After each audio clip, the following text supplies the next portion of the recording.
memanfaatkan emosi kita. Sebagai murid Yesus Kristus, aku harus bekerja sama dengan emosiku. Gambaran umum orang kudus ialah seseorang yang telah menghancurkan emosinya. Tetapi sebenarnya lebih baik membayangkannya sebagai seorang yang telah berhasil memanfaatkan emosinya. Alkitab mengajar kita untuk menyalibkan daging, bukan emosi, Galatia 5 ayat 24. Sebaliknya, jika emosi tidak dikendalikan, maka emosi itu dapat berkembang menjadi hawa nafsu dan kemudian menyebabkan depresi. Urutan dalam Alkitab jelas, emosiku harus dikendalikan oleh pola pikirku dan pola pikirku harus dikendalikan oleh kehendakku.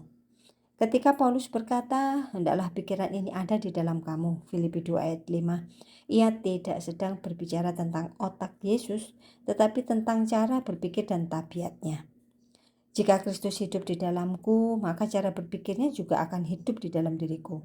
Maka yang perlu kulakukan hanyalah menyerahkan kehendakku kepadanya dan selanjutnya tabiatnya akan mulai tampak dalam hidupku. Apabila dibiarkan tanpa kendali, emosiku dapat membawaku ke dalam bahaya. Sebab emosi tidak dapat membuat pilihan-pilihan moral. Aku dapat jatuh cinta kepada seorang berdosa sama seperti kepada seorang yang saleh. Aku dapat merasa takut kepada Allah juga kepada iblis. Jika emosiku tidak didisiplinkan, dicegah agar tidak terlalu menguasai, maka aku akan mendapatkan serangkaian masalah. Seorang murid sejati bukanlah orang tanpa emosi, juga bukan orang yang tidak emosional. Ia hanya telah belajar mengatur kapan dan sampai sejauh mana emosinya dapat dibiarkan. Bila aku tidak menguasai emosiku, maka emosi itu akan menguasaiku.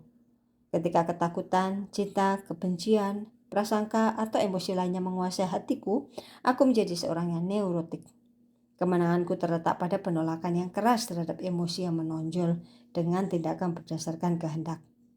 Aku harus tetap menyerahkan kendali hidupku ke dalam tangan Yesus Kristus sehingga aku senantiasa satu kehendak dengan Dia. Penyerahan total kepada Kristus berarti pengendalian total atas hidupku, termasuk sisi emosionalku yang sangat membutuhkan penguasaannya. Roma 12 ayat 1 hingga 2. Ayat emas kita dari Galatia 5 ayat 22 hingga 23.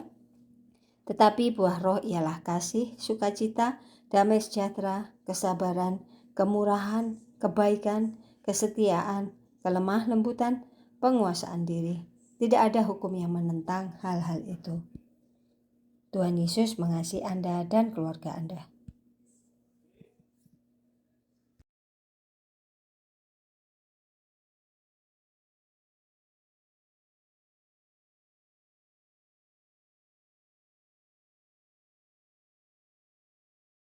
I have decided to follow Jesus.